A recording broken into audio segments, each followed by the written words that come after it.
সুমি, কি গো? বলো।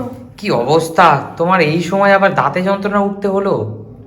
কি করব? তোমার তো জীবনে কোনোদিন, আমি বিয়ের 7 বছরে কোনোদিন তোমার দাঁতে যন্ত্রণা দেখিনি। আরে দাঁতে না, মাড়ি ফুলে গেছে। যত সমস্যা এই সময় দেখা দেয় জানিস।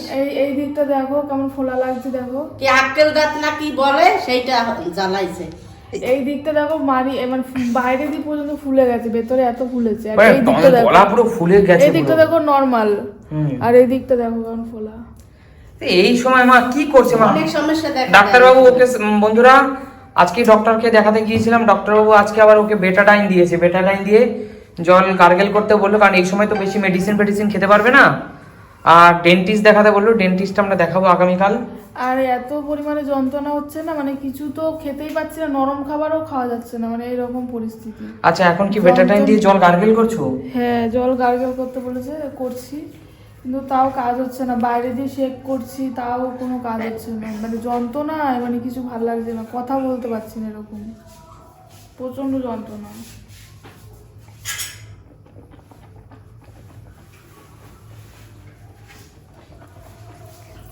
আচ্ছা আচ্ছা, তোমরা জানিও তো যে তোমাদের কারোর এরকম সমস্যা হয়েছে নাকি? আক্কেল দাঁতই তো মনে হয় বলছে সবাই যে আক্কেল দাঁত উঠছে। আক্কেল দাঁত আক্কেল দেখাইয়ে দে। খুব ব্যথা। আমি বন্ধুরা, ও আক্কেল দাঁত এমন ভাবে উঠছে, হালকা করে দেখলাম একটা উঠেছে, কিন্তু ওর পুরো মাথা যন্ত্রণা উঠে গেছে, বলছে শরীরে। আমার মানে এই যন্ত্রণার জন্য আমার কান পুরো মনে হচ্ছে কি, মানে একদম জাম হয়ে গেছে, কান থেকে পুরো মাথা মনে হচ্ছে পুরো এই অবধি একদম, মানে আমার মানে ছিঁড়ে পড়ছে ভার, এরকম খাবারও খেতে পারছো না বলো? এরকম লাগে, এত যন্ত্রণা করছে। কি অবস্থা! আচ্ছা সুমি, ধৈর্য হারালে হবে না সুমি।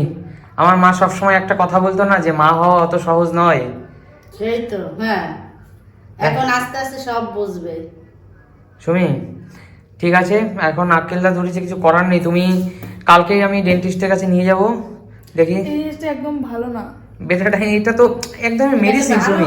মেডিসিন এটা কি খাওয়ার জন্য যে তুমি খাবা? ভালো না, খারাপ না, বাজে বন্ধু একদম বিশ্রী। তো এটা কিছু করার নেই হ্যাঁ, সুমি। জ্বরটা ঠান্ডা হয়ে এটা যাতে তোমার, যাতে জাম জীবাণু এগুলো কেটে যায় মুখের মধ্যে, এইগুলো কেটে যায়, তোমার বিভিন্ন রকম যে কি বলে ওটাকে, যে যে তোমার ক্যাভিটিস যেগুলোকে বলে, যে খাওয়ার পুরনো খাবার টাবার জীবাণু টিবাণু এইগুলো হলো কেটে বেরিয়ে যাবে, তোমার মুখটা একটু ফ্রেশ লাগবে, দাঁতের গোড়াটা একটু ইয়েটা কমে যাবে বলে তোমার এই স্যার হয়তো এটা সাজেস্ট করেছে। এটা ডক্টর যে দিয়েছে স্যারই ভালো বলতে পারবে যে তোমার এটা কেন স্যার তোমাকে দিয়েছে, তাই না? অর্থাৎ স্যার এখন যেটা বলছে তুমি সেটা মেনে চলো শুনি। জানি খুব কষ্ট হচ্ছে, একটা কোনো রকম ধৈর্য ধরো। আমি কালকেই ডেন্টিস্ট স্যারকে ওনাকে ফোন করব, দেখি স্যার। সবে তো দুদিন হলো হয়তো। আর স্যার একটা অলরেডি ওকে সুমিকে কিন্তু একটা অ্যান্টিবায়োটিক দিয়েছে, মেট্রোজিল। এই সময় স্যার বলেছে একটা অ্যান্টিবায়োটিক না, মেট্রোজিলটা ঠিক দাঁতে যন্ত্রণা হলে দেয়, কিন্তু এই মুহূর্তে সুমি মেট্রোজিলটা খাচ্ছে না। আগে ডেন্টিস্ট স্যারকে দেখা, কারণ ডেন্টিস্ট এবং গাইনোকোলজিস্ট দুটো তো আলাদা আলাদা ডিপার্টমেন্ট। ডেন্টিস্ট স্যারকে দেখানোর পরে ডেন্টিস্ট স্যার কি বলবে তারপরে মেডিসিনগুলো খাবে, তাই তো সুমি? আচ্ছা ঠিক আছে সুমি, কষ্ট তো একটু হচ্ছে বুঝতে পারছি, যাই হোক ধৈর্য হারিও না, গার্গেল করতে থাকো।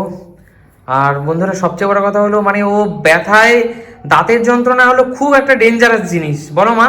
হ্যাঁ, দাঁতের যন্ত্রণা এমন একটা জিনিস, শুনতে মনে হয় দাঁতে সব যন্ত্রণাই খারাপ, সে দাঁত বলো পেট বলো। আর কিন্তু দাঁতের যন্ত্রণা আলাদা, আর এই আক্কেল দাঁত জ্বালাইলে সবাই হয়। এই আক্কেল দাঁতের একবার আক্কেল দাঁতে প্রচন্ড প্রচন্ড যন্ত্রণা। আচ্ছা সেই আক্কেল দাঁতটা কি ওর এখনই উঠতে হলো?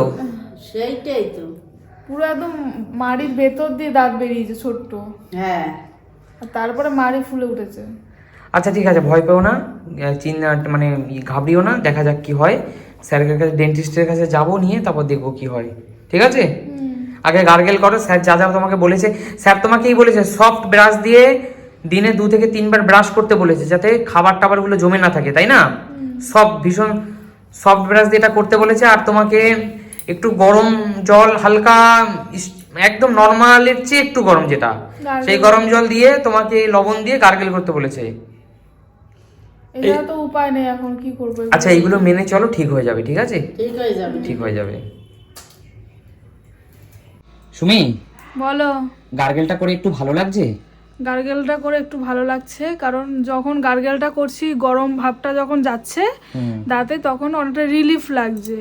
কিন্তু তারপরে যখন আবার কোনো খাবার খাচ্ছি তখন আবার যন্ত্রণা শুরু হয়ে আরে যাচ্ছে। বাবা, এটা তো হবেই, দুম করে তো কোনো কিছু ঠিক হয়ে যায় না বলো। আর তারপরে শুনেছি যে আক্কেল দাঁতের ব্যথা নাকি পুরো ওই বলে না আক্কেল বুঝিয়ে দেয় না কি আক্কেল বলে, মানে প্রচন্ড ব্যথা ওরকম যেটাকে একটা বলে। প্রচন্ড যন্ত্রণা। তার মধ্যে মেন বিষয় হলো আমি এখন এই মুহূর্তে ওষুধ খেতে পারছি না, যে কারণে আমাকে ঘরোয়া ট্রিটমেন্টই করতে হচ্ছে একদম একদম। এখন, ওই তার জন্য মধ্যে আরো আবার আমাকে কমছে কয়েকটা না। দিদি আমাকে বললো তুমি একটা কাজ করতে পারো, পেয়ারা পাতা, কচি পেয়ারা পাতা নাকি গরম জলে নাকি, এক একজন এক এক রকম কথা বলে, কচি পেয়ারা পাতা গরম জলের মধ্যে দিয়ে লবণ দিয়ে গার্গেল করতে বলছে তোমাকে, উষ্ণ গরম জল করে গার্গেল করতে বলছে। তাহলে সেটা আবার কেউ কেউ তোমাকে বলছে যে পাশের বাড়ি এক জেঠিমা বলছে তোমাকে যে লবণ নিয়ে তার মধ্যে 1 ফোঁটা 2 ফোঁটা সর্ষের তেল দিয়ে ব্রাশের সাথে সেই লবণটাকে লাগিয়ে না, আর ওটা সর্ষের আমি তেলটাকে আজকে লাগিয়ে ভালো করে ব্রাশ করতে বলছে। দুপুর বেলায় করেছিলাম, কিন্তু কি বলতো যতই এইসব করি না কেন কিন্তু কাজ সেই হচ্ছে না। কাজ হচ্ছে না। ওই হচ্ছে কি বলবো, সঙ্গে সঙ্গে ঠিক হচ্ছে, তারপরে আবার যেমন তেমন। কিন্তু যাই হোক, এভাবে আমাকে করতে হবে এখন। অবশ্যই অবশ্যই। এখন তো একটু রিলিফ লাগছে করে, আচ্ছা ঠিক কিন্তু আছে ঠিক আছে, রিলিফ লাগছে, ব্যাস, কোনো ঘাবড়ানোর কোনো কারণ নেই। কিন্তু যখন যন্ত্রণাটা কিন্তু উঠছে সবচেয়ে তখন মুশকিল একটাই কি, তুমি খাবারটাই খেতে পাচ্ছ না, খাবার খেতে পাচ্ছি না। তারপরে যখন একদম যন্ত্রণা, পাতলা, মানে প্রেসার কুকারে দিয়ে ভাতকে আবার নতুন করে এমন ভাবে ফোটাতে হচ্ছে, মানে একদম যখন বাচ্চাদের সেই করছে লাই না, লাই না লাই কি বলে ওইটা খুব খাও, এরকম যন্ত্রণা, খুব হচ্ছে পুরো। যখন যন্ত্রণা শুরু হচ্ছে তখন মানে কোনো কিছু ভাল লাগছে আর না, দাঁতের যন্ত্রণা এমন যন্ত্রণা পুরো মাথা ধরিয়ে দেয় পুরো। মানে কোনো কথা শুনতেও ইচ্ছা করে না, কথা বলতেও ইচ্ছা করে না, এরকম একটা পরিস্থিতি। আচ্ছা ঠিক আছে, রিল্যাক্স, সব ঠিক হয়ে যাবে, নো টেনশন। বন্ধুরা তোমরা বলো তো, একটু সুমিকে বুঝিয়ে বলো যে সব ঠিক হয়ে যাবে, নো টেনশন। আর ঠিক আছে সুমি, বারবার বেটাডাইন দিয়ে গার্গেল করো, আর ঘরোয়া টোটকাগুলো মেনে চলো, ঠিক হয়ে যাবে। ওটাই করি, কি করবো আর। ঠিক আছে। হুম।